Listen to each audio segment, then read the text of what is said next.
ನಾನು ಲೈಫಲ್ಲಿ ಆರ್ಟಿಸ್ಟ್ ಆಗ್ತೀನಿ ಅಪ್ಪ ಅಮ್ಮ ಅಂದರೆ they will definitely not support.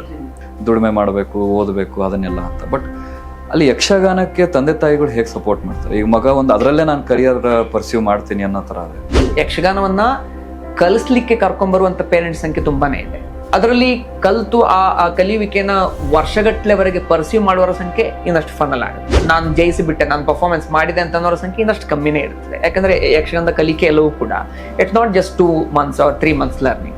Basic ಒಂದು ಪಾಠಗಳು ಮುಗಿಬೇಕು ಅಂದ್ರೆ 2 ವರ್ಷ ಬೇಕಾಗ್ತದೆ ನಮಗೆ. ಅದರಲ್ಲಿ ಒಂದು ಮಾಸ್ಟರ್ ಆಗಿ ಒಂದು ಫೇಮ್ ಬರಬೇಕು ಅಂತಂದ್ರೆ 10+ years ಬೇಕೇ ಬೇಕು. ಅಷ್ಟೆಲ್ಲ ತಡ್ಕೊಂಡು ಆಗುವವರ ಸಂಖ್ಯೆ ತುಂಬಾನೇ ಕಮ್ಮಿ ಇರ್ತದೆ.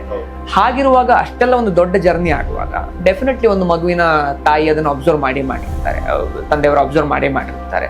ಸೊ ಹಾಗಾಗಿ ಒಬ್ಬ ಪರ್ಸನ್ ಪ್ರೊಫೆಷನಲ್ ಆಗಿ ಹೋಗ್ಲಿಕ್ಕೆ ಚೂಸ್ ಮಾಡ್ತಾರೆ ಅಂತಂದ್ರೆ ನ್ಯಾಚುರಲಿ ಅಂಥದ್ದೇನು ದೊಡ್ಡ ವಿರೋಧ ಬರೋದಿಲ್ಲ.